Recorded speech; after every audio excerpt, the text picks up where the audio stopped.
In 1968, in January, I joined the Army, joined as a paratrooper in the infantry. And after training, I was sent to Vietnam. My job over in Vietnam was walking point. Point squad is a four-man team that walks out ahead of everybody else.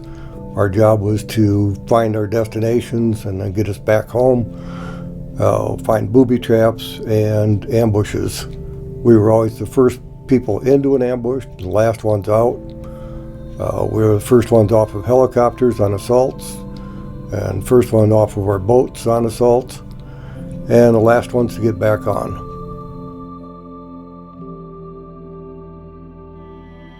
We had just gotten back to our base camp, which was Fire Support Base, which was right on the outskirts of Mito.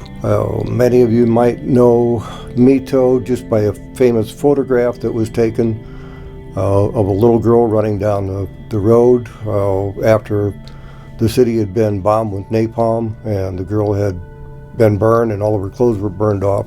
Well, that's where I was stationed. But that night, on September 21st, we got back from about a month out on patrol, and we were all very tired.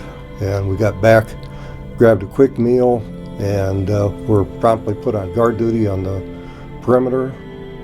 And after guard duty was over, we were allowed to go to sleep. And that was about 10 o'clock at night. And so about 10:30, I finally got to sleep. And then at 11, all heck broke loose. And we were mortared. And in about 15 minutes, we received 42 mortar rounds. We lost 42 men to wounds and another 5 that were killed. And I was one of the ones that were wounded. I was running to the perimeter when the mortar attack, or after the mortar attack started. I was wounded on my way out there. Caught some shrapnel in my back and my legs and in my hand. And it was all relatively minor, but I was dusted off on the last medevac helicopter, taken to a Navy hospital ship where I spent 2 weeks. The next experience is Point Squad we'd walked across a river, and the tide was out. We were along the coastline, and all it was chest-deep mud. So it took us about 45 minutes to get across this river, and the rest of the unit was behind us. And when we got across, we walked right into a U-shaped ambush, and that ambush was right on the edge of an NVA base camp. And so we were surrounded on 3 sides by fire and the river on the 4th side. So we were pretty much stuck there and without any assistance. When we walked into that U-shaped ambush, the first round that was fired at me. And that's because I was carrying the radio. The radio man's job was particularly dangerous because the Viet Cong liked to take the radio out because we were the ones that called in the artillery and airstrikes when we were in combat. That first round couldn't have missed my head by more than an inch. I didn't hear it, I felt it. And the funny thing is, just before that round went in front of my face, it felt like somebody had hit me in the chest, like a linebacker just clotheslined me in the chest and knocked me flat on my back. I went down so fast and so hard that the other 3 guys on point thought I was dead, and they were yelling at me to see if I was hurt. And I was laying there checking myself over, and not a scratch. But something saved me that day. But that day I had bullets dancing within an inch of me as I was laying flat on my back, shooting between my feet. And that was my final wake-up call. I knew at that point that I was getting back to God. And from that day on, I knew kind of what I needed to do. And I've looked for guidance ever since.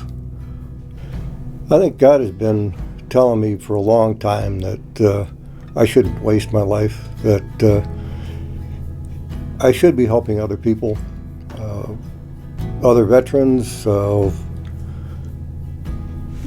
more needy, anything, to help other people. And that's why I started helping veterans with their benefits. I think it's our duty as a human to work in groups, to help other people, to help each other. And I think that's what God had been telling me all along. Took me a while to wake up to that, and I'm glad I finally did. It only took me 50 years to do it, but I needed a few good hits in the head to learn, and I hope the rest of people learn long before they're my age that there's good that they can do, and that's what they should be doing. Don't waste your life. I wanted to share all of this because I'm starting a veterans group. So I would like to invite all of the veterans, both men and women, to join up. It's important for veterans to talk to other veterans. I think that's how we heal ourselves. We all suffer from survivor's guilt. When I got back, I couldn't sleep. I had nightmares. I drank a lot.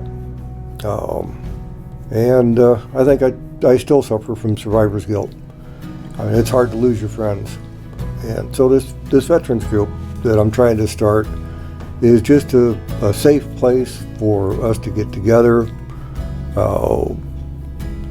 have some of the camaraderie that we used to have, and share our experiences if we'd like to in a safe place. We'd really like to get us together and see what we can do to help each other. My name is Walt Anderson, and this is where my story meets his, and I'm glad it did.